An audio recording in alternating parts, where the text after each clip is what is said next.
a lot deeper now. I think she was still short. She would have pushed all in, but I actually like the fact that she just flat called here. But unfortunately, when she misses, Jen Mason's always the aggressor, and she's going to fire right into Lofthouse. Well, we saw Mel get very busy with a pair of fives earlier, and was she creative enough to get busy here? I mean, it'd be insane and yet so right. Wow. She's floated. She's floated, and she has to. Obviously, she's planning on betting this turn if Jen gives it up. Yeah, absolutely. Does Jen have another bullet? You know, it's a tough spot here. Sigh, flat call on flop. Jen checked. Mel went all in. Jen passed. Bam, bam, bam. And look at Lofthouse.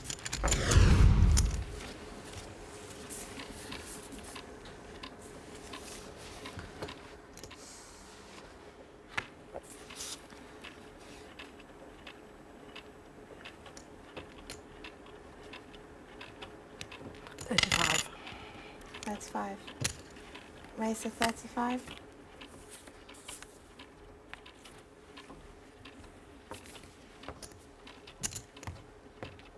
Cool. All in at 15. Oddly enough, the price of the 6-10 suited against the ace-king is very similar to the deuce-7 against the queen-jack, isn't it? It is. Besides the bit being suited, it raises her a few percentage points. Otherwise, absolutely correct. Good luck. So Routledge playing this pot.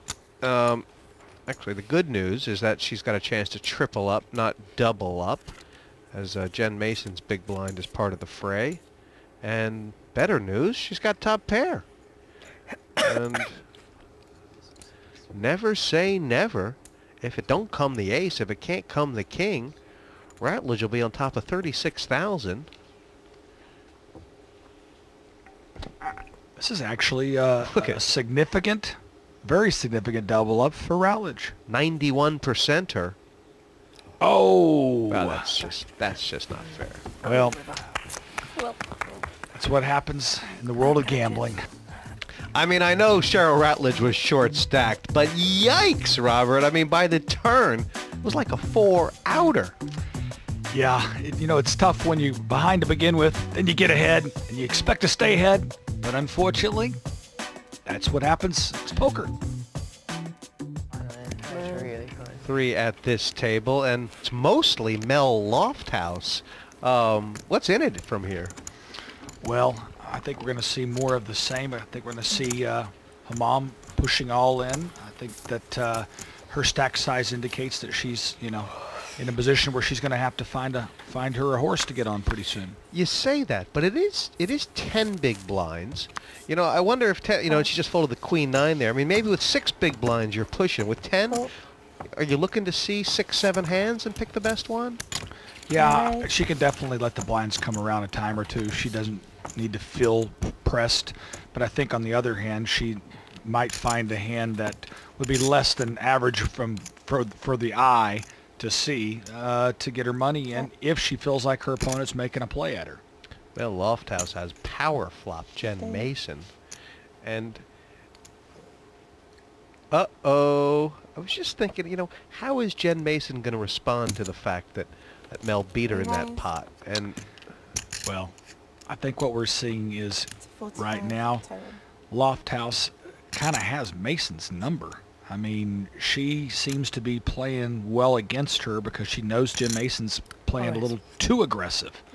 And this flop right here is a prime example. Lofthouse led into her, let her think that she could take her off the hand, and now Jen Mason's going to probably have to fold right here. I mean, I can't see any way in the world she can call. you know, Jen Mason did 60,000 to Lofthouse the last time they squared up, blind on blind. This is the very next time they squared off blind on blind, and Jen's done another 45,000.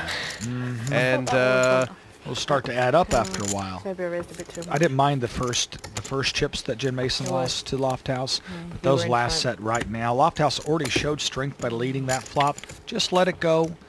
there was no need to re-raise right there and try to show your dominance again. Yeah, I don't agree with Jen Mason's play there at all.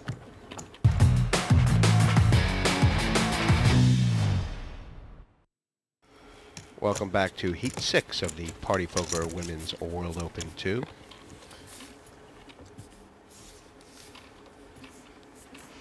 That's what you want to look down and see this time of day. Lofthouse with a pair of yaks. 45. 45. Raised 45,000 total. I also like the fact, oh, here we go. A mom with ace queen suited. It's completely automatic here. Yeah, right? well, she wants, the main thing is her mom wants to see 5 cards, and she does have some fold equity. Not much, but some.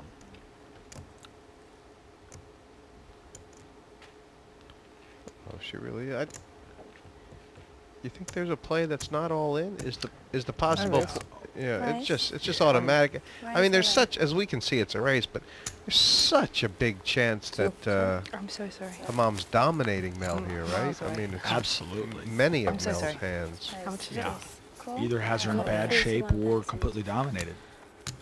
In my head, I'd And already we passed wake that, up with a so- hand versus hand. I know. What we call a coin toss, of course, with Lofthouse leading the edge of the coin toss. And the 200,000 that Mel's got back is Oh, and an ace on the flop. That puts Hammam in the lead. Apple. can you imagine? No, apple. Can you imagine this is what this is going to do to the chip counts?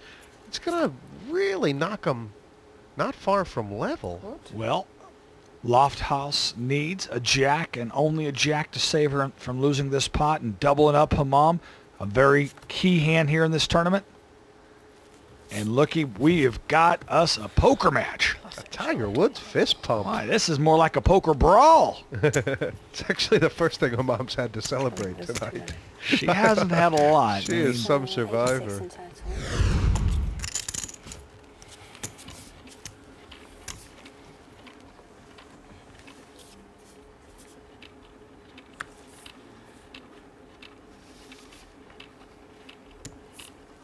Pass.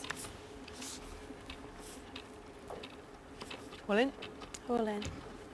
Have a count, please. And Jen's moved straight all in. Mel, now this is a decision with the 2 6s that gets more complicated by the fact she lost the last pot, doesn't it? Absolutely. I think we would have seen a much quicker call had she not just lost, nearly 100,000 chips in that last pot. I still think, though, over time, she's got a call here. Really is, I mean, we can Giving see... up a coin toss. Most of the time, your opponent has 2 overcards in this situation. I just think that chip-wise, it's in her best interest to make this call.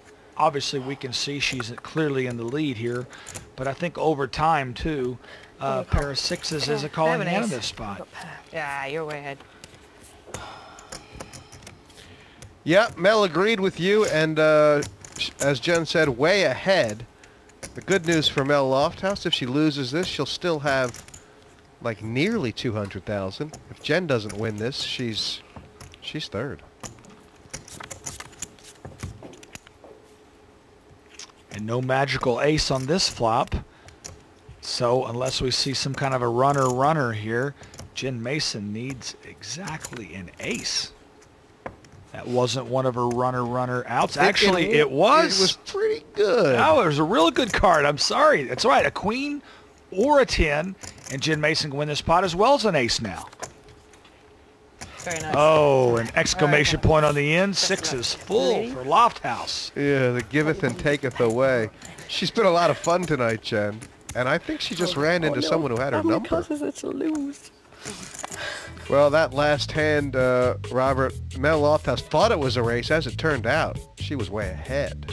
Yeah, and I can't fault either player from playing the hand the way they did. Mel Lofthouse definitely made a really good call pre-flop to get this chips in the middle. And made the full house.